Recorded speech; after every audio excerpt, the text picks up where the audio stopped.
Oh, Dan, what's wrong? My mobile conversion rates suck. Oh, you know what we should probably do? We should probably just turn off mobile advertising. What? It's not converting, right?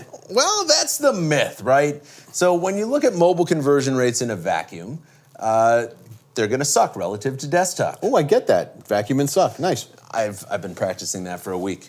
So one of the most important things we need to do is understand device usage and context of what people are looking for within mobile devices. So step one is understanding cross-device attribution. And technology is really just starting to catch up to what users have been doing for the last 5 years. So cross-device, my tablet, my desktop, my phone.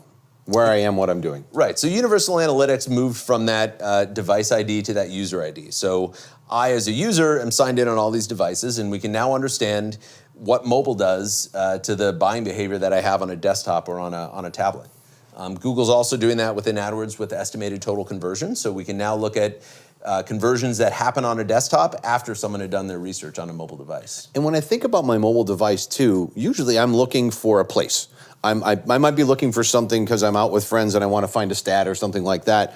But quite often I'm looking for an address or I'm looking for a brand or something and I'm going to go somewhere, right? So if I look at my mobile conversion rate, that's got to be impacted by those things that I can't track yet today. Right, well, it comes down to defining what a conversion is, and every brand needs to do that. So if you're a restaurant, it's going to vary much differently than if you're a pure play e-commerce shop. So defining and understanding what a mobile conversion is, when we look at blended conversion rates, so taking into account store visits, something we can now measure with Google as someone who walks into a store with their phone, coupon prints, weekly ad views, add to carts. So a lot of that buying behavior on mobile devices. So when you look at those blended conversion numbers, oftentimes mobile is performing a lot better than you would expect it to. So a lot of those things are directional, right? They're not always the best data. You're not getting full conversion tracking, but you're getting directional information from coupon prints and store visits and things like that. So let's assume for a minute that people get their tracking in place, they've got their universal analytics in place,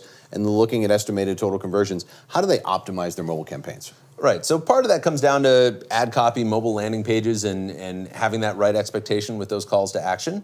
And the other is understanding the mobile bid modifier. So you're able to attenuate those bids for mobile traffic that doesn't convert as well, but making sure you're following your customers. So we've had brands that have had that mobile moment back in 2012, and others that are still predominantly desktop. So it's understanding where mobile fits in, but don't be afraid of it. Make sure you understand it more before you turn it off or before you start slowing it down.